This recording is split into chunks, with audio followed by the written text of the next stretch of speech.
mais uma vez aqui com as meninas, Priscila Boldrini e Flávia Manhães. Vamos falar sobre algo bem interessante que no último podcast que fizemos ficou para mim uma pequena dúvida. Eu acho que os nossos clientes, as pessoas que estão nos acompanhando devem ter também. Essa dúvida minha, acredito que seja deles, meninas. A diferença entre arquiteto, designer e engenheiro. Vocês conseguem me explicar, dar uma Sim, vamos lá. pincelada aí? O designer de interiores, ele é o profissional especializado em interiores. Então, ele faz a decoração, ele faz pequenas reformas que não tenham envolvimentos estruturais. O arquiteto, ele tem uma gama muito grande, além da arquitetura, o urbanismo também, né? É muito grande. É um leque imenso. O arquiteto, ele projeta os espaços, projeta prédios, projeta casas e também tem lá a sua parte de interiores. A faculdade não é tão focada nisso, mas tem cadeira para interiores e tem muito profissional que se especializa nisso quando sai da faculdade. Já o engenheiro civil, ele é responsável pela obra, por botar o imóvel em pé. Então, ele faz cálculo estrutural, ele entende de patologias de obra, ele é responsável, vamos lá, por botar a caixa em pé.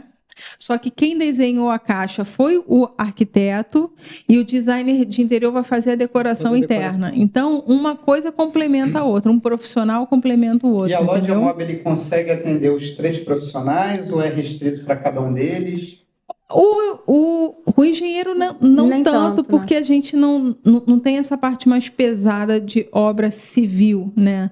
Mas o arquiteto e o designer, com Mas certeza. se o engenheiro for lá comprar, vocês vão vender para ele. É óbvio. Óbvio.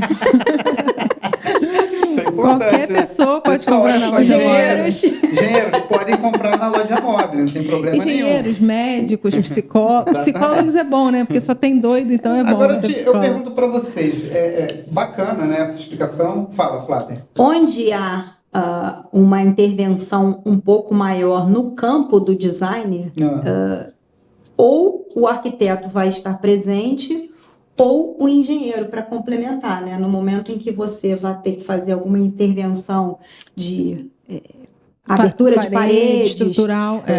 Que são de estrutura, né? mudar a parte elétrica, né? Mudança de pontos elétricos. Aham. Enfim, você tem que necessariamente ter a presença de um arquiteto responsável Ou na seja, obra de uma ou um certa engenheiro. forma, todos conversam. Exatamente. Sim, sim. Existe uma coisa que se chama anotação de responsabilidade técnica, Aham. que é emitido pelo CREA, que os engenheiros emitem, e a RRT, que é a responsabilidade técnica emitida pelos arquitetos. Isso tudo é registrado no conselho. Então, para qualquer obra no Rio de Janeiro, por lei, você é obrigado a ter um responsável técnico. Você não pode mexer na sua casa, com exceção de trocar piso e pintura, você não pode trocar uma tomada se você não tiver um responsável técnico assinando pelaquela E mudança. existe fiscalização para isso? Vocês que são da área, vocês sabem Pouca disso? fiscalização, pouca, infelizmente.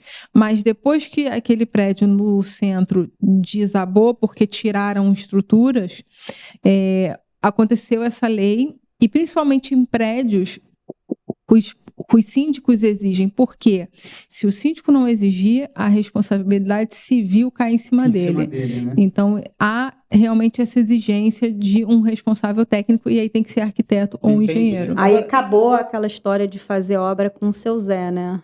Eu tenho um Zezinho- pedreiro ótimo o Zezinho, aqui. ele já não O serve seu mais, de uma Zé certa não serve forma. mais. Em cima disso que a gente está conversando aqui, qual é a orientação que vocês, como profissionais da área, vocês podem Nada passar? contra o seu Zé, tá? Qual é a orientação que vocês podem dar para o pessoal, para um futuro cliente? Porque eu acredito que vocês, independente da Loja Móvel, né, vocês tenham ainda alguns clientes que procurem vocês. Qual a orientação que a gente pode dar para o pessoal? É fundamental para qualquer obra, reforma, qualquer coisa, contrate sempre um profissional, seja um engenheiro, um arquiteto, um designer, porque você vai economizar dinheiro. Escuta isso, gente, você vai economizar dinheiro. Vai economizar dinheiro que você vai economizar, você vai comprar com as meninas na loja, entendeu? Exato. Agora, Só para completar, o profissional, ele enxerga um problema que o cliente leigo não enxerga. Ele sabe programar não só o projeto, mas programar tudo que vai dar errado e ele se antevém. Então, isso é muito importante. O cliente final, ele não enxerga e ele não dimensiona o tamanho do problema, entendeu? E como a gente escolhe esse profissional? Você tem que se identificar com o profissional, né? Você tem que, pelo menos, levantar o histórico. Se for principalmente um arquiteto ou um design que vai fazer a parte de interiores, né? Você tem que estar familiarizado com o estilo, com a pessoa que vai trabalhar para você. E a empatia mesmo pessoal, porque é um casamento. Você, em determinadas obras, você chega a ficar mais de ano com aquele profissional, entendeu? Isso então, assim, tem que ser uma relação de confiança e tem que ser uma relação leve, fácil de levar. Porque o cliente ele tem que ver o trabalho do profissional, ver se ele se identifica com aquele estilo e saber tudo de como vai ser, como é o projeto, quantas etapas tem, como ele trabalha, como ele vai apresentar isso. Ele tem que realmente trocar muita figurinha antes de contratar, porque a pior coisa que tem é você finalizar uma obra e falar, ai, não tem minha cara, tá com a cara do arquiteto. Eu é acho isso, que entendeu? hoje as redes sociais, elas prestam um bom serviço para todos nós, Exatamente. porque você consegue descobrir, identificar quem é o profissional, aonde ele trabalhou. As ferramentas também para você pesquisar sobre a empresa dele, se ele é uma empresa. Acredito eu até que pelo nome, né? Hoje em dia a gente vê muita coisa acontecer, né? E você, através de um clique lá, a gente fala dar um Google, né? Fazendo merchan aí para o Google. Dá um Google lá, você consegue ver várias coisas aparecendo sobre várias informações sobre o profissional. Então, eu acho que é muito importante essa dica. É importante o cliente ser cliente e o arquiteto saber que ele está trabalhando para o cliente. Quer dizer, cada um na sua. Como é ser cliente, Flávia? Como é ser cliente? Você está. No momento em que você contrata um profissional para comandar a tua obra, para fazer um projeto para você, você tem que estabelecer uma relação de confiança, né? Então, você tem que deixar também o arquiteto ou o designer trazer para você, apresentar para você quais são as melhores ideias, tá? Principalmente dentro do teu orçamento e das tuas necessidades, e você confiar nisso, porque tem muito cliente, por exemplo, que contrata um profissional, mas já chega com o desenho pronto. Eles querem fazer o trabalho. Ou então vira profissional e fala assim, é só um desenho aqui, ó. Rabisca aqui para mim. Eu vi no Pinterest, gente, vocês não viram nada no Pinterest, pelo amor de Deus. É uma referência, olha lá.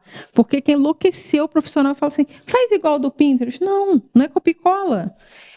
Quando você contrata um profissional, você confia no trabalho dele, você já viu o que ele fez, né? E você está dando a liberdade de criação para ele. Você vai falar, olha, gosto de azul, não gosto de verde, quero assim, quero assado. Ele vai pegar aquela ideia toda, vai embaralhar e vai te dar um projeto. Não é um copia e cola, ele não é seu estagiário. E para ser copia e cola, você não precisa contratar profissional nenhum. Você vai lá realmente no Pinterest, pega o que mais te agradar e monta o quebra-cabeça. Te garanto que o resultado não vai ficar bom, não vai funcionar. Com esse mundo hoje de aplicativos, de ferramentas, realmente a pessoa, o leigo, vamos falar assim, né? A gente fala do leigo, que não tem o entendimento, que não tem a expertise, né? Ele acredita que aquilo, às vezes, é real, porque muitas das vezes não é. Eu já vi coisas do Pinterest que não existem. Que não funcionam. São impossíveis de funcionar. Que saem só bonitas na foto. Exatamente. Então, entra num campo até perigoso, porque eles podem achar, um cliente pode achar que ele não precisa procurar o profissional adequado, ou que o profissional tem que fazer exatamente aquilo que ele está vendo, porque ele está pagando, né? A Exato. gente já escutou isso, eu já escutei Sim. no meu ramo que, não, eu estou pagando, tem que fazer do jeito que eu quero, né? Essas coisas meio mirabolantes. Eu já tive num apartamento decorado com um cliente que ele falou assim, eu quero igualzinho tá aqui. Eu falei, não vou fazer. Por quê? Eu falei, abre a porta do armário. O armário tinha 30 centímetros. Aham. Falei, querido, esse layout tá errado. Não cabe nem um cabide Ou aí seja, dentro. não funciona. Não funciona. Então é muito Tava ali fácil. para ser bonito, Exatamente. mas não ia funcionar. É muito fácil o cliente chegar e falar, ah, eu quero isso porque eu estou pagando, porque não sei. Não vai ter. Vai ter o que é possível, vai ter o que dá para ser feito. Ou então o cliente quer um sofá de 5 metros numa sala que mede 3. Não vai caber. Entendi. Você As pessoas se falando iludem, né? de apartamento modelo, esse final de semana eu tive num apartamento modelo de alto padrão, super Quer luxuoso. falar pra gente? Aonde foi? Não vamos meter Fala o malha endereço, nos outros, não vou falar, Só o não. local, Fica só. então. Na Barra da Tijuca. Na Barra da Pronto, Tijuca. foi na Barra da Tijuca. Na Barra da Tijuca. Os entendedores entenderam. Você entrava no quarto, é um corredor, aonde de um lado tem a entrada do banheiro e a outra ficava o armário. E a primeira porta do armário era fake, porque o ar-condicionado ficava acima da porta. Não existe, né? Não existe.